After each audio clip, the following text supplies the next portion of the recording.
प्रणाम, नमस्कार। बहुत स्वागत है आपका उस कार्यक्रम में जिसका नाम है हे प्रभु आनंद दाता।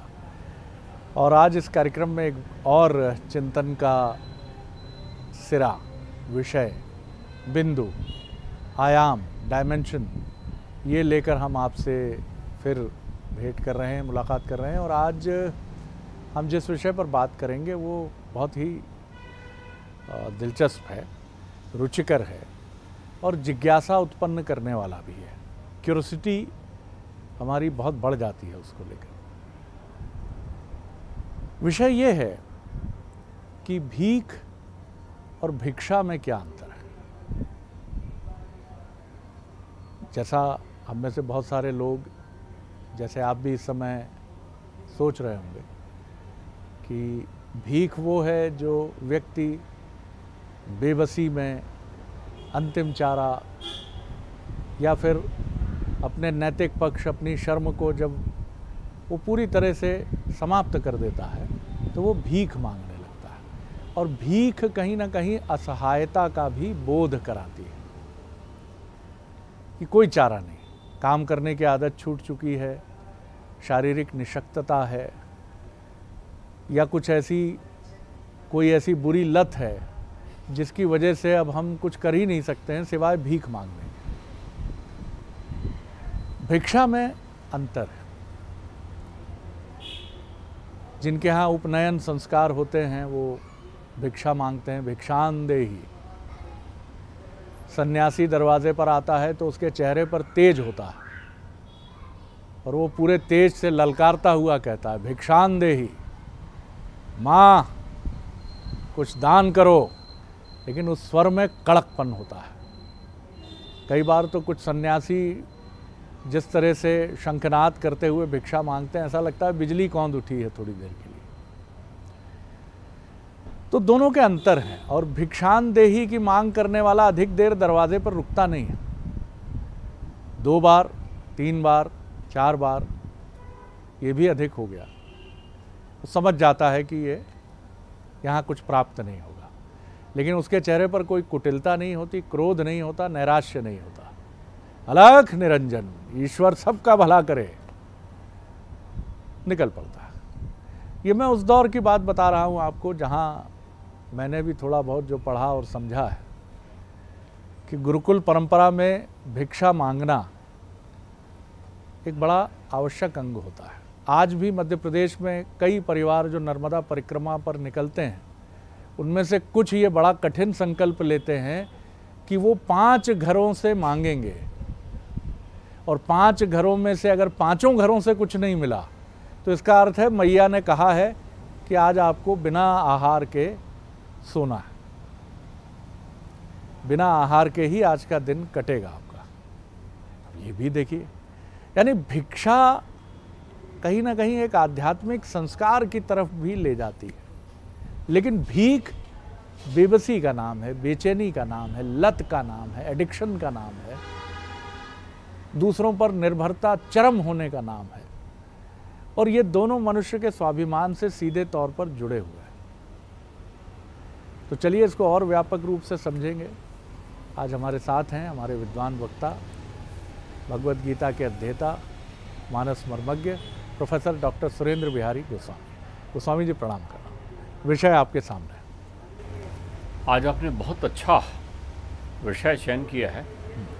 अंतर का आधार भी बहुत अच्छा है जी। और इस अंतर के आधार में जीवन के लिए बड़ा सार निहित है। भीख जो है वृत्ति है और भिक्षा जो है व्रत है। भीख जो है प्यास है, भिक्षा जो है उपवास है।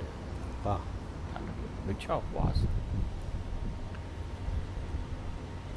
भीख जो है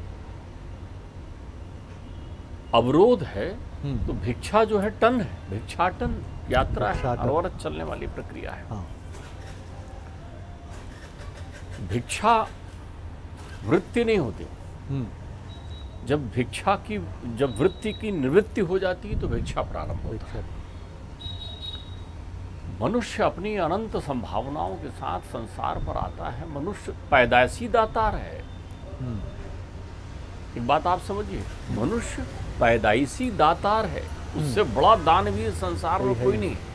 वो ये भ्रम लिए हुए संसार में मंगता हो जाता है जगह जगह जाकर कि मांगना मेरा काम है।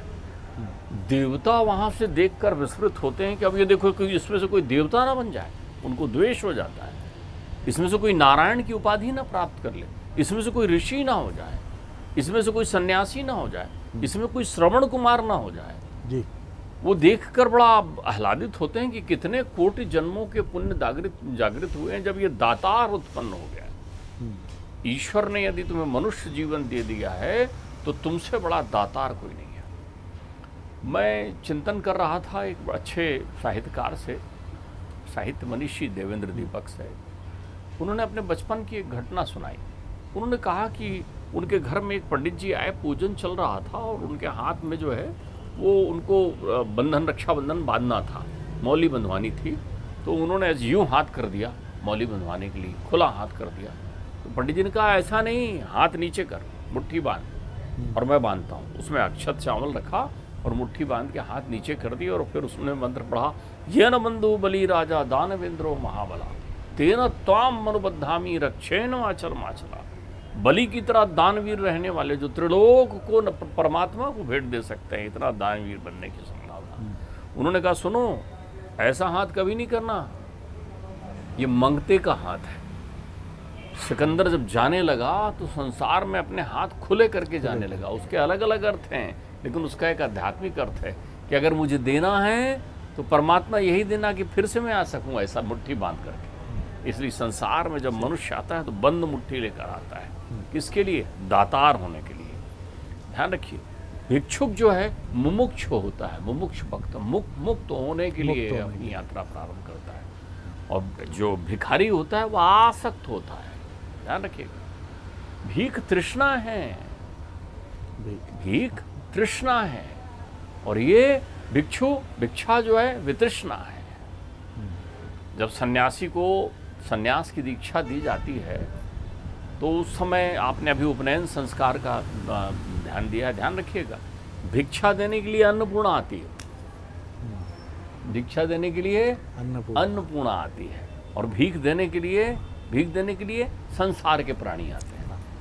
अन्नपूर्णा आती है। भगवान ने वामन अवतार लिया तो भिक्षाम देही उपनयन संस्कार करके गया है। उपनयन का अर्थ ही होता है, नयन तो सबके पास है, जिसको उपनयन चाहिए उसको भिक्षा मांगनी पड़ती है।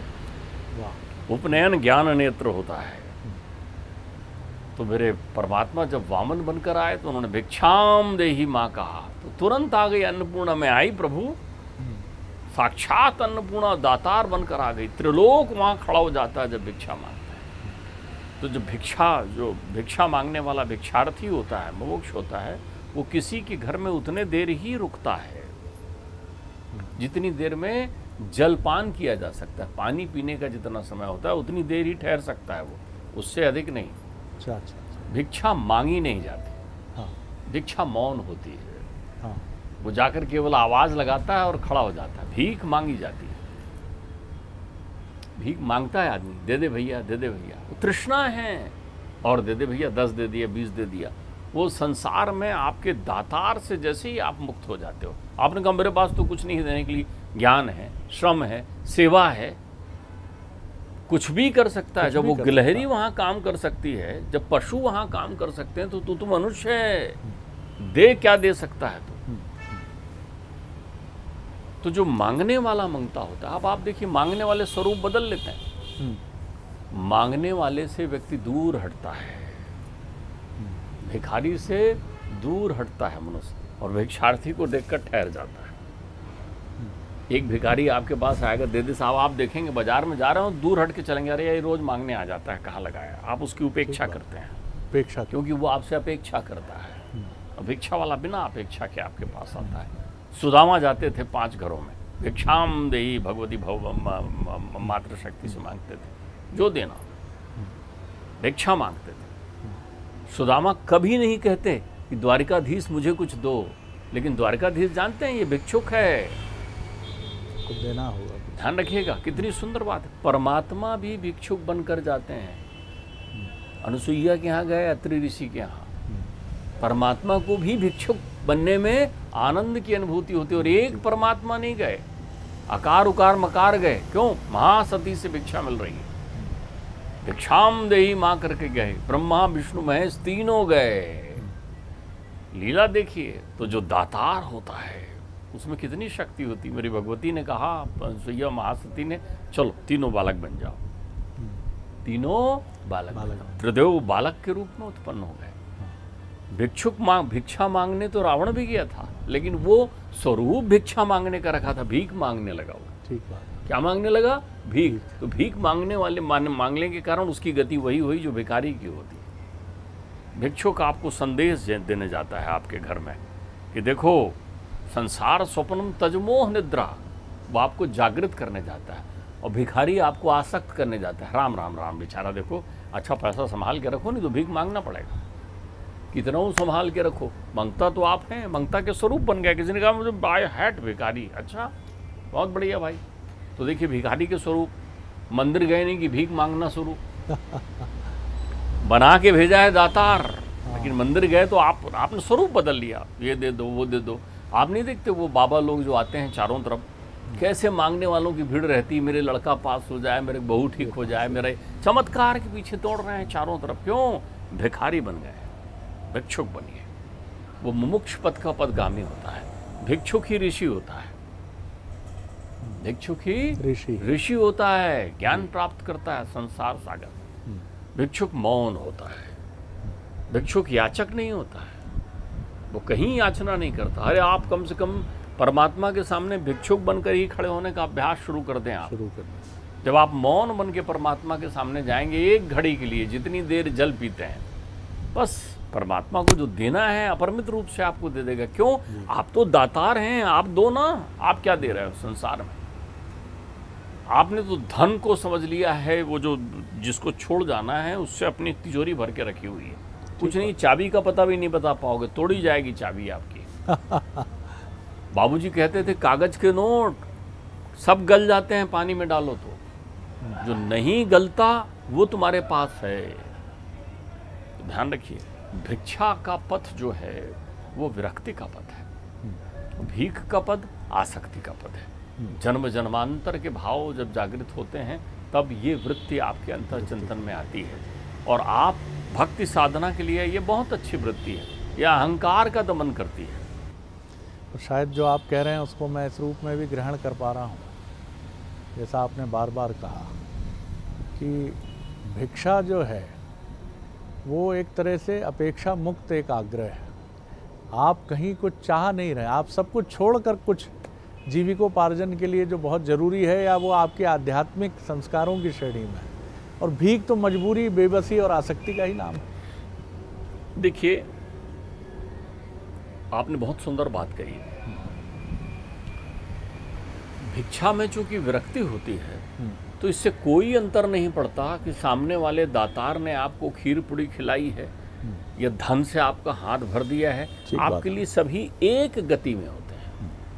जो भिक्षुक होता है उसके पास अलग अलग झोलियां नहीं होती, वो तो जो मिलता है वो एक झोली में डाल देता है, उसे कोई लेना देना नहीं है। ला करके अपने गुरुकुल में पहुंचता है, अपने स्थान में पहुंचता है और रख देता है, ये भाई भिक्षा मुझे प्राप्त हुई है, लीजिए। जो लोग भिक्षा वृत्ति से अपना जीवन व्यतीत करते हैं, उनके साथ एक और खासियत हो जाती है, वो समुचित उपयोग की वृत्ति से परिचित हो जाते हैं। उनके पास कुछ अतिरिक्त नहीं होता। एक बड़े सन्यासी ने यज्ञ का आयोजन किया। वो यथार्थ सन्यासी थे, लोक कल्याण के लिए यज्ञ कर रहे थे। उन्हें कहा कि ऐसा भंडारा लगा हुआ है गुरुजी, और अब ऐसा लगता है कि हमें 3 बोरे गेहूं की और ज़रूरत होगी। उन्होंने कहा देखो, परमात्मा जो चाहेगा सो हम करते हैं। एक राजा उनसे मिलने आया। उन्होंने कहा गुरुदेव मुझे भी तो कुछ सेवा बताइए। उन्होंने कहा मुझे 3 बोरे गेहूं की आवश्यकता है, यदि आप दे सकते हो तो मेरे यहाँ भंडारा में। राजा थे, उन्होंने 300 बोरे गेहूं उनके यहाँ भिजवा दिए। शिष्य आया खुश होकर, साहब 300 बोरे गेहूं आ गए। अरे उन्होंने कहा एक काम करो, अपने को 3 बोरे चाहिए थे, 3 लो और 297 बोरे उन्हें वापस कर दो। उन्होंने कहा गुरुजी मान लो भविष्य में जरूरत पड़ जाए। अरे बोले जिसने 300 भिजवाया वो भविष्य का भी ध्यान रखेगा। भाई मुझे तो 3 बोरे ही चाहिए। भिक्षा में संग्रहण नहीं होता, भीख में संग्रहण होता है। भीख अनवरत चलते रहता है, भिक्षा समाप्त हो जाती है। क्योंकि भिक्षा उत्पन्न होती है तत्कालिक रूप से, और उस क्षण जल पान किया और भिक्षा खत्म। भीख तो जल पीने के बाद में फिर उत्पन्न होती है कि अरे कुछ खाने के लिए कह देते हैं हमको। भीख तो फिर उत्पन्न होती है, कुछ कपड़ा भी मिल जाता हमको। तो जो लोग भीख मांगते हैं वो अपने दातार का अपन भूल लेते हैं। वो जन्म जन्मांतर तक भ्रमण करते हैं, वो तब के हैं। ठीक है। और भिक्षा मांगने वाले आपके होते हैं जिनमें ये वृत्ति आ गई, ये प्रवृत्ति की ओर उनके चरण पहुंच गया, तो ये समझ लीजिए जीवन उनका आनंद का होता है। लेकिन ध्यान रखिए, भिखारी वही नहीं है जो सड़क में आपसे भीख मांगता है। ये आपको आत्मचिंतन करना पड़ेगा। जहाँ जहाँ अपेक्षाएं हैं, जहाँ जहाँ तृष्णा है, वो सब भीख का ही स्वरूप है। बहुत सारे लोग अच्छे अच्छे कपड़े पहनकर भीख मांगते हैं।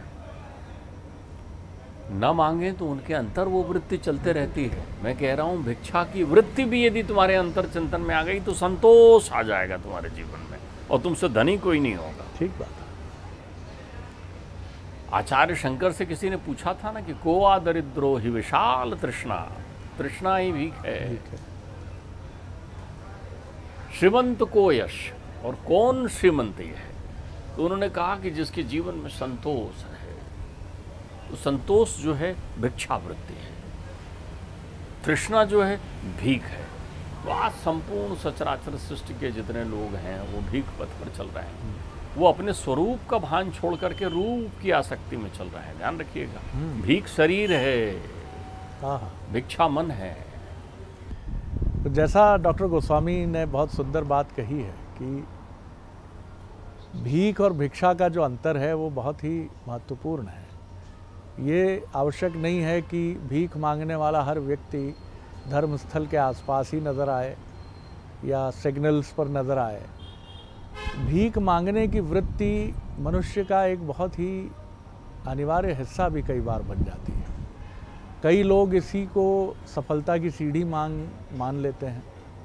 उन्हें ऐसा लगता है कि गिड़गिड़ाना या याचना करना ही, क्योंकि याचना और गिड़गिड़ाने में अपने को बहुत छोटा करके सामने वाले को बड़ा दिखाने की भी एक वृत्ति होती है कि साहब आप महान हैं, दाता हैं, प्रमोशन दे दीजिए, इंक्रीमेंट दे दीजिए, गाड़ी दे दीजिए थोड़ी देर के लिए, कुछ दिन के लिए कुछ पैसे उधार दे दीजिए।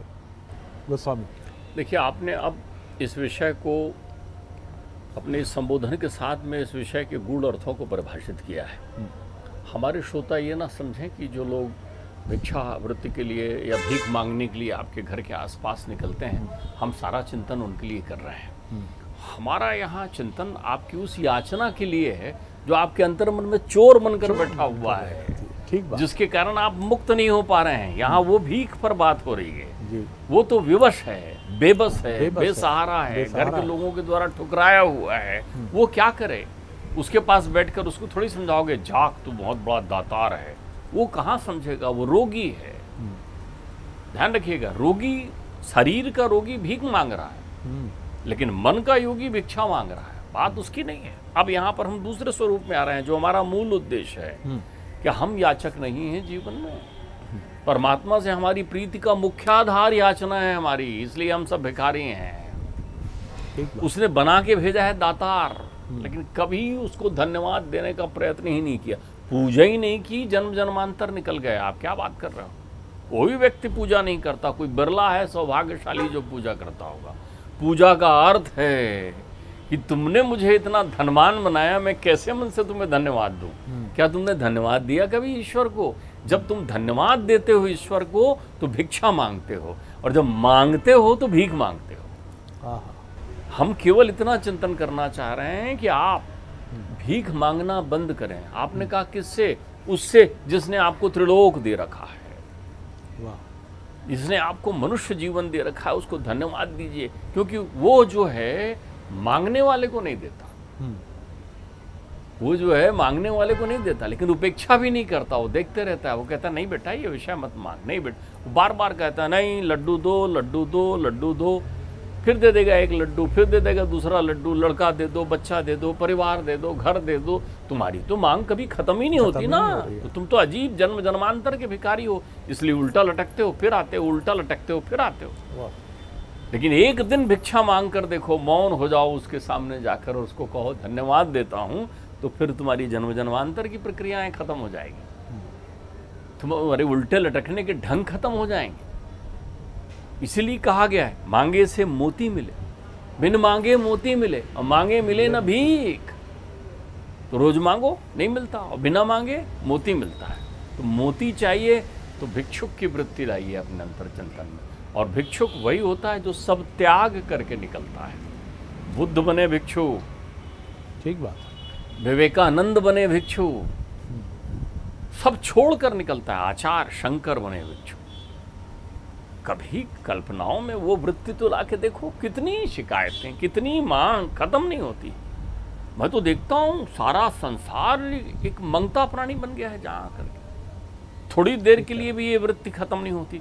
कभी धन्यवाद नहीं कहा उसको जाकर के। मैंने आपसे कभी कहा था कि मेरे पिताजी कहते हैं कि सड़क में चले जा रहे हो और किसी का एक पेन गिर जाए और कोई पीछे से ला के पेन आपको दे दे, तो आप उसको बार बार और पलट के कहेंगे अरे thank you thank you thank you, आपने मेरा पेन दे दिया करके। और जिसने जीवन दे दिया है उसको तुमने कभी धन्यवाद कहा है? वो बिजली विभाग के आदमी को, जिसको पैसा देकर बिजली ले रहे हो, आप पैसा दे रहे हो, लेकिन अगर आपके घर में आ जाए तो आप उसको 2 बार नमस्कार कर रहे हो। ओ बिजली विभाग का आदमी जरा देखे रहेगा। क्यों? क्योंकि तुम्हारे अंतर चिंतन में वृत्ति ही भिक्षा की भरी हुई है, भीख की भरी हुई है। जिसने आकाश दिया, जिसने गगन दिया, जिसने प्रकाश दिया, जिसने जल दिया, जिसने जीवन दिया, तुम कितने बड़े दातार बनाया तुमको, और तुम वहां बैठ करके बस भीख मांग रहे हो रोजीना। हम उस भीख की बात कर रहे हैं, ये वृत्ति वही है। नहीं तो कहीं ऐसा ना हो लोग समझ जाएं कि आज शरद जी और गोस्वामी जी बैठ करके वो भिखारियों के विरुद्ध में शंखनाद कर रहे हैं। वो तो संसार के वो बेबस दीनहीन प्राणी हैं जो अपना भोग रहे हैं। हम आपकी वृत्ति पर चिंतन कर रहे हैं, मनोवृत्ति पर, कि आप में कब ये भीख की वृत्ति खत्म हो जाए, कब आप याचक से हट जाएं, कब दातार की अनुभूति करने लगें, और कब आप उस भिक्षा की वृत्ति को समाहित कर लें अपने अंतर चिंतन में, जिससे आप कह सकें कि मैं उससे कुछ नहीं मांगता। खड़े तो हो जाइए, आवाज तो लगाइए। यही सबसे सुंदर बात है। और गोस्वामी जी की इस बात से मैं सोच रहा था कि एक भिक्षुक को अगर गरिमामय जीवन यापन का कोई विकल्प दिया जाए तो वो सुधर जाता है। लेकिन कोई भीख मांगने वाला अगर भिक्षुक का स्वांग कर रहा है, उसको कैसे सुधारा जा सकता है? और शायद इस जगत में अधिकांश श्रेणी ऐसे ही भिक्षुकों की है जो स्वांग कर रहे हैं कि वो भिक्षुक है। वो दिन में 10 बार कहते हैं ना मुझे गाड़ी की ज़रूरत है, ना बड़ा बंगला चाहिए। ले लिया, वो तो हाउसिंग बोर्ड का मिल रहा था तो ले लिया। अब गाड़ी थोड़ी चाहिए। वो तो गुड्डी की मम्मी जो है ना, गुड्डू की, वो कहती है कि एसी के बिना मेरे को पसीना आता है, ब्लड प्रेशर है, तो ले लिया। यानी किसी की टोपी किसी के सर। प्रेम नहीं मिला, भैया नाराज हो गए। मैं तो बहुत प्रेम करता हूँ। अरे भैया, तुम्हारे जैसा भिखारी तो पूरी दुनिया में नहीं मिलेगा। तुम प्रेम करते हो, उधर से प्रेम नहीं है तो चाकू लेके ढूंढ रहे हो। कोई और वितंडावाद खड़ा कर दिया। यानी तुमसे बड़ा निकृष्ट प्राणी कोई होगा? भिक्षुक ईश्वर से मांगता नहीं है।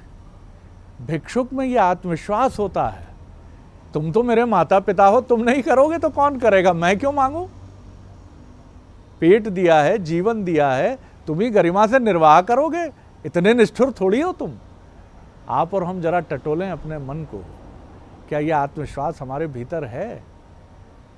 याचना से भरा, ऐसा लगता है जैसे हम अपने माता पिता के सामने स्वांग करते हैं, बॉस के सामने स्वांग करते हैं, बंधु बांधवों के, अरे भैया बहुत कष्ट है, थोड़ा सा कुछ कर दे। ऐसे ही ईश्वर के सामने है साहब।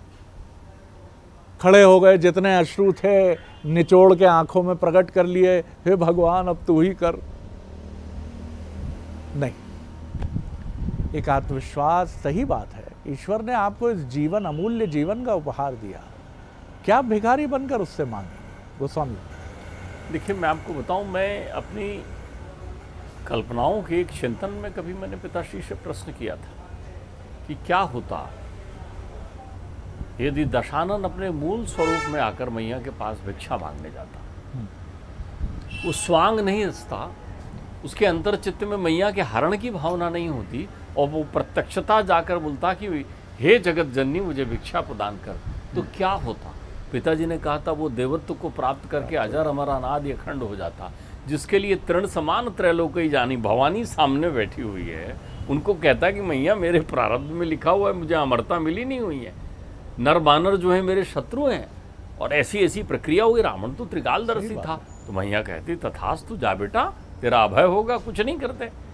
वो रामलला से कह देते खबरदार, ये मेरा पुत्र है दशानन, इसके आहित नहीं होना चाहिए। तो आज दशानन सृष्टि में त्रिलोक में बैठा हुआ प्रत्यक्ष इंद्र होता। तो हमारी जो अंतर्मन की व्यवस्था है वो हमें दो पथ देती है। एक भिक्षा का पथ देती है जिसमें मांगा नहीं जाता, बिल्कुल सही, जिसमें उपस्थित होकर केवल कहा जाता है, पुकार लगाई जाती है कि देखो परमात्मा मैं आ गया, तुम्हारे पथ पर हूँ, खड़ा हो गया हूँ। बिल्कुल सही है। एक वो है जिसमें मांगा जाता है, और जब जब आप मांगते हैं तब तब आपको मिलता नहीं है। बिल्कुल सही कहा। और जब जब आप नहीं मांगते हैं तब तब आपको प्राप्त हो जाता है। सुपथ और कुपथ, इसको इस रूप में भी समझिए। भिक्षुक जो है वो सुपथ का मार्ग है और भीख कुपथ है। जो बहुत सुंदर बात, मेरा भी चिंतन अचानक दौड़ा, मैंने भी कल्पना की कि अगर रावण अपने वास्तविक स्वरूप में मैया के सामने आता तो शायद माँ ये भी कहती कि तू आंख बंद कर चिंतन में देख, मैं तुझे एक युद्ध दिखा रही हूँ जो तेरे सद्मार्गी होने पर शायद अब टलने वाला है, लेकिन इस युद्ध में क्या क्या होगा ये देख। और पूरी रील घूमती, हनुमान जी के जाने से, लंकिनी को मुक्का मारने से लेकर, अशोक वाटिका में सीता जी के पास जाने से लेकर, कुटुंबियों के बार बार चिरौरी करने से लेकर, विभीषण से लेकर, और अचानक रावण की तंद्रा टूटती। ओह माँ, मैं क्या अधम पाप करने जा रहा था, मैं तो अपने समूचे कुल की नाक काटने वाला था, मैं शूर्पणखा की नाक से पूरा पूरा रावण अपने कुल का नाश कर लेगा। तो माँ मुस्कुराती कि तू जाग गया है रावण, जा, अभय होकर अपना शासन चला, इंद्र का सिंहासन हिलता है तो हिलने दे।